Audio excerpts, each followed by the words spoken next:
អូក៏ខនេះគ្រូធ្វើឲ្យកូនហើយកូនចូលមើលផងណាឥឡូវមករៀនវីដេអូកម្ដង4056ចែកនឹង3ដើម្បីចែកបានកូនកាត់ខ្ទង់សិនហើយការកាត់ខ្ទង់នេះគឺយើងកាត់ពី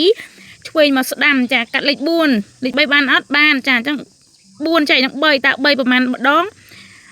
ស្មើ4សូត្រមេ3ទៅអត់មានទេអញ្ចឹងកូនយក3ប្រមាណដងដែលតូចជាង4ចាអញ្ចឹង3ម្ដងគឺតូចជាង4ណា3ម្ដងស្មើប៉ុន្មានស្មើ3អញ្ចឹងកូនសរសេរលេខ3ក្រោយលេខ4ហើយធ្វើផាកដកលេខហ្នឹងមក4ដក3នៅសល់1កូនចែកតន់ចាប់ទេកូនទៅចែកចាប់បានលេខទេណាចឹងកូនតម្លាក់លេខ0នេះមកចាអញ្ចឹងកូនបាន10ចែក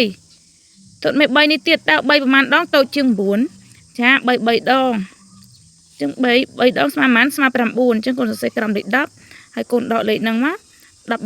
19កូនខ្ចី0 10ព្រោះអីកូនត្រូវដកម្លេខទេចាអញ្ចឹង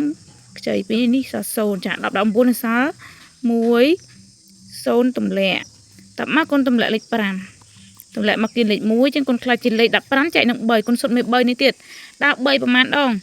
ស្មើ15ទៅមេ3មើលចាមានគឺ3 5ដងស្មើ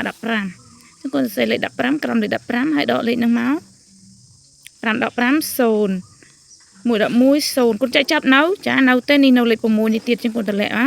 ទៅលេខ6មកគៀនលេខ0កូនបាន6ចែកនឹង3សុទ្ធមេ3នេះទៀតតាមមាន3ប៉ុន្មានដងស្មើ6អត់សុទ្ធមើលចា3 2ដងចាអញ្ចឹង3 2ដង6សរសេរលេខ6ក្រោមលេខ6ហើយកូនដកមក